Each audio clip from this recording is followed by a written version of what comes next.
The Syrian conflict, a story of resilience, cruelty and defiance, took a dramatic turn in December 2024.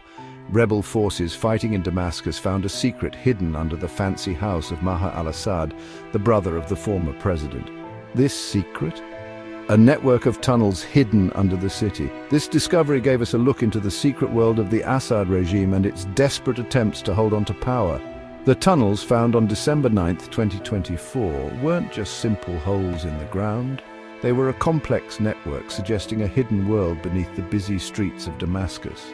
This discovery shocked the opposition fighters. It reminded them of the regime's paranoia and its many secrets. The tunnels, a sign of the Assad regime's obsession with control and staying in power, raised many questions. What secrets did these underground passages hold?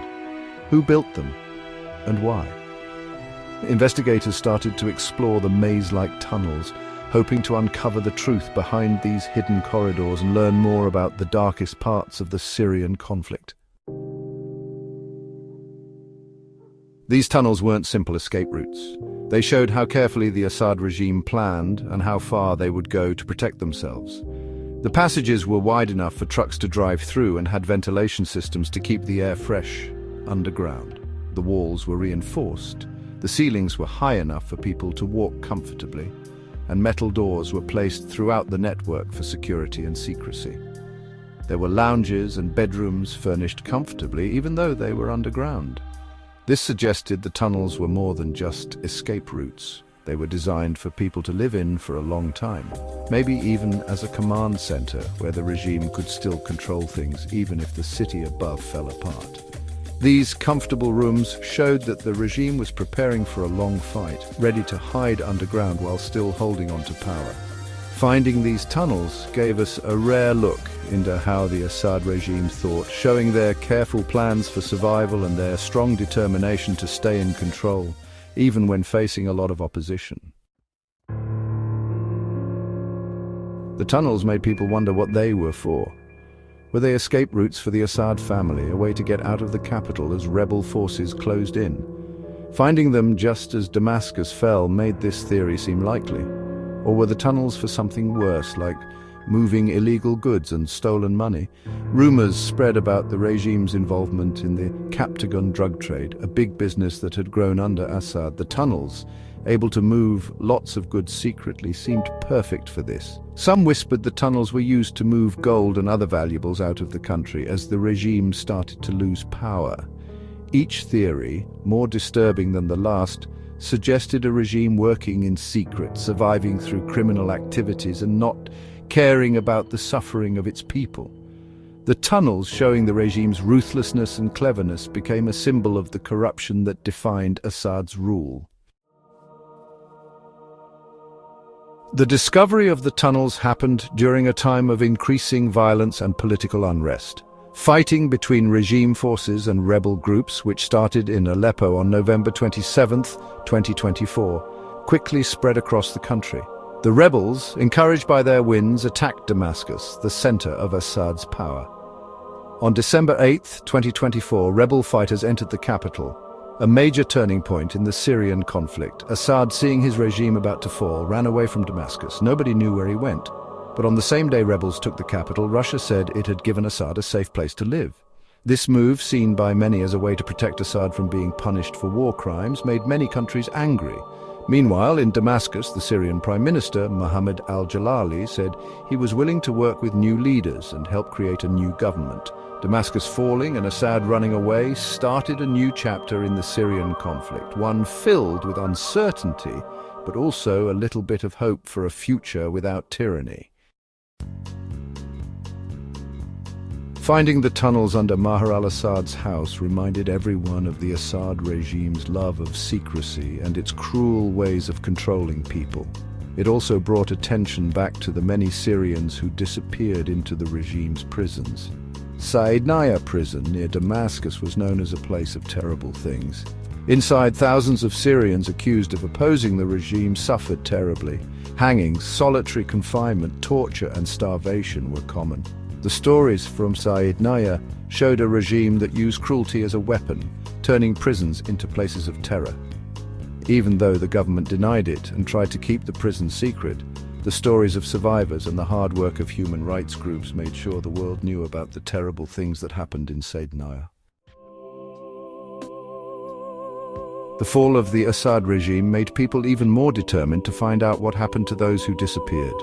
Families, desperate to learn the truth about their loved ones, began digging up mass graves, looking for any sign of the missing. Finding these graves filled with the bodies of thousands of people, some showing signs of torture, proved how cruel the regime was. Rumors of secret prisons and hidden tunnels used to hide the regime's crimes spread among survivors and their families.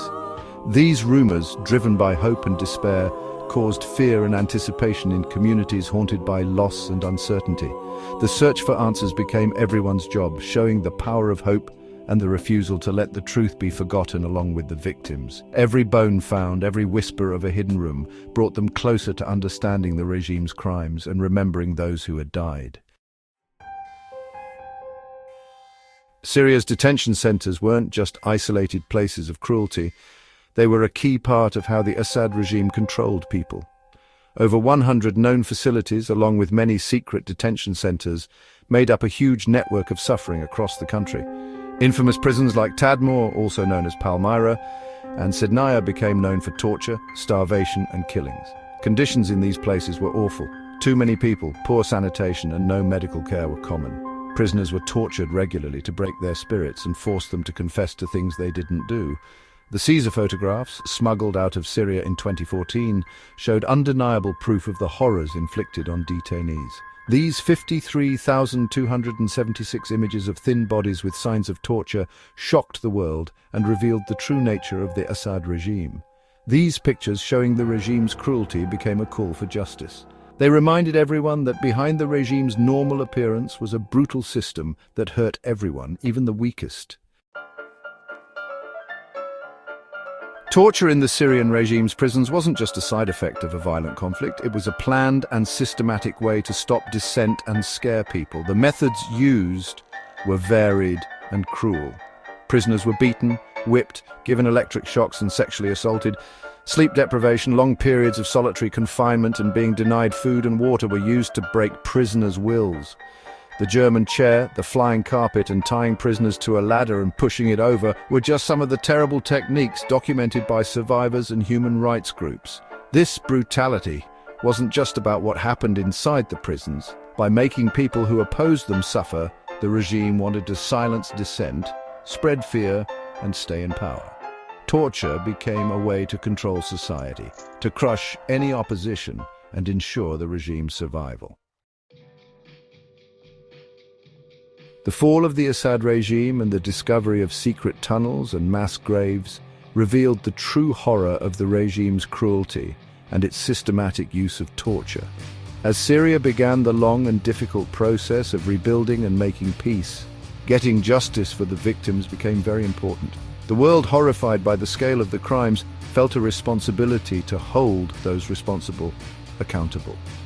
Finding the truth and getting justice would be a long and complicated process. The regime's history of not being punished, the destruction of evidence, and the difficulty of finding key witnesses created big challenges.